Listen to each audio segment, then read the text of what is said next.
क्या corona virus फिर से लौट आया है? क्या फिर से लॉकडाउन लगने वाला है? कितना खतरनाक है कोरोना का यह नया वेरिएंट और क्या है इसके सिम्टम्स?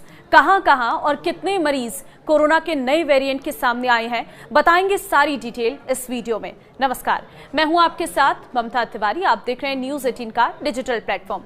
30 जनवरी 2020 ये वो तारीख है जब भारत में कोरोना का पहला मामला सामने आया और उसके बाद क्या हुआ, सबकी जिंदगी बदल गई थी। कोरोना का वो दौर आज भी याद आता है जब सड़कें सुनसान थी, अस्पताल में हाहाकार मचा हुआ था, लॉकडाउन ने लोगों को घरों में कैद कर दिया था। कोरोना वायरस ने बहुत से लोगों को गहरे जख्म दिए हैं, लेकिन फिर धीरे धीरे जब कोरोना की वैक्सीन आई तो चीजें सामान्य होती चली गई। लेकिन क्या एक बार फिर कोरोना वापस लौट रहा है? पहले खबर आई थी कि आईपीएल में हैदराबाद टीम के बल्लेबाज ट्रेविस हेड कोरोना पॉजिटिव हो गए हैं। खेल के बाद कोरोना का असर सिनेमा जगत तक पहुंच चुका है।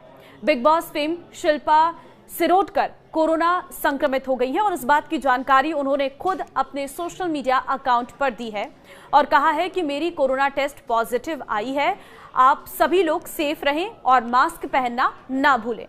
देखिए, पिछले कुछ समय से कोरोना के मामले सामने नहीं आ रहे थे, लेकिन हाल ही में सिंगापुर और हांगकांग जैसे दक्षिण पूर्व एशियाई देशों में कोविड-19 के बढ़ते मामलों ने भारत में भी चिंता बढ़ा दी है।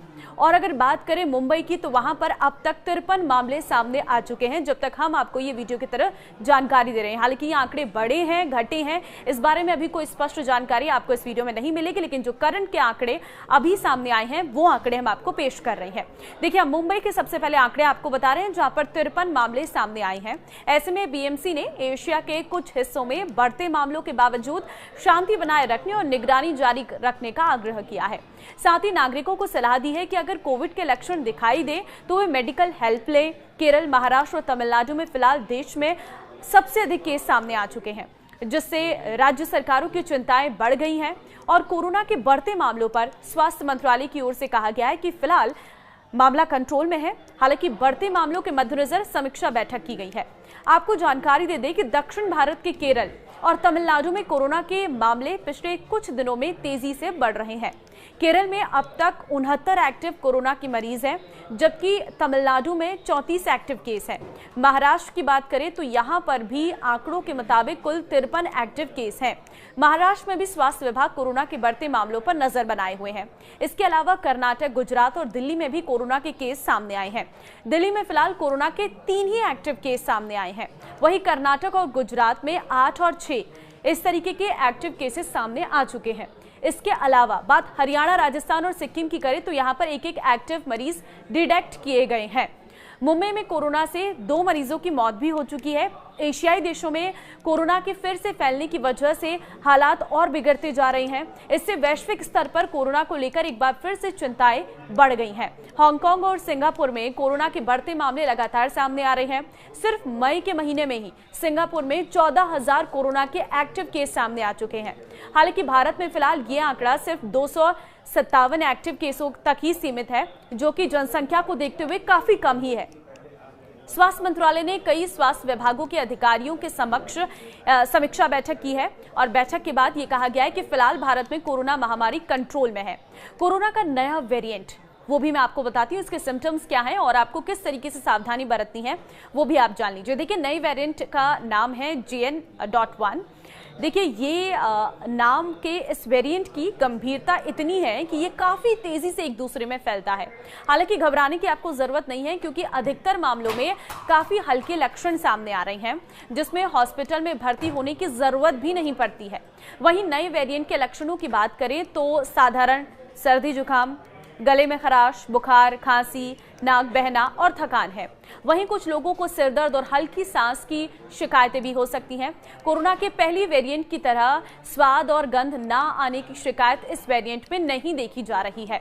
ये नया वेरिएंट उन सभी लोगों को प्रभावित कर सकता है जो कमजोर इम्यूनिटी वाले हैं और जिन्होंने वैक्सीनेशन अभी तक नहीं कराया है। इसलिए इस वेरिएंट का खतरा बुजुर्गों और छोटे बच्चों में अधिक रहता है। हालांकि अभी तक आए अधिकतर मामले बिना किसी लक्षण के देखने को मिले हैं। देश में अधिकतर लोगों ने कोरोना से बचाव बचाव के लिए अपना वैक्सीनेशन पूरा करा लिया है, लेकिन वैक्सीनेशन कोरोना के इस नए वेरिएंट से कितना बचाव करता है, इसका जवाब ये है कि वैक्सीन लगवा चुके लोगों का संक्रमण का खतरा काफी कम है, लेकिन फिर भी सावधानी जरूर रखनी चाहिए। वैक्सीन लेने से वायरस से संक्रमण में होने आने वाले गंभीर लक्षणों का खतरा टल जाता है। कोरोना से बचाव के उपाय ये हैं कि कोरोना से बचाव के लिए आपको भीड़ भाड़ वाले इलाकों में जाने से बचना है। घर से बाहर निकलते समय हमेशा आपको मास्क का इस्तेमाल करना है। अपने हाथों को बार बार साबुन या फिर सैनिटाइजर से साफ करना है। किसी भी तरह का लक्षण दिखने पर घर में रहें और डॉक्टर से आपको संपर्क करना है। अपनी इम्यूनिटी को बूस्ट करने के लिए बैलेंस डाइट लें और एक्सरसाइज जरूर करें। कमजोर इम्यूनिटी वालों को थोड़ा संभल कर रहने की जरूरत है। ऐसे लोगों को ये आसानी से अपना निशाना बना लेता है। तो देखिए, कोरोना का नया वेरिएंट आ चुका है। हालांकि आपको घबराने की जरूरत नहीं है, लेकिन हाँ, आपको सावधान रहने की बहुत जरूरत है, क्योंकि अगर आप गलतियां करेंगे तो ये वायरस फैलेगा, और अगर ये वायरस फैलेगा तो ये पुराना रूप भी ले सकता है, यानी कि एक बार फिर से वो सिचुएशन आ सकती है जब हम लॉकडाउन में घर के अंदर बंद हो सकते हैं। तो ऐसे में बहुत जरूरी है कि आप अपनों का ख्याल रखें। इस वीडियो को शेयर कर दीजिए ताकि लोगों को भी इस नए वेरिएंट के बारे में पता चल सके और वो थोड़ा सा अवेयर हो सके। नमस्कार।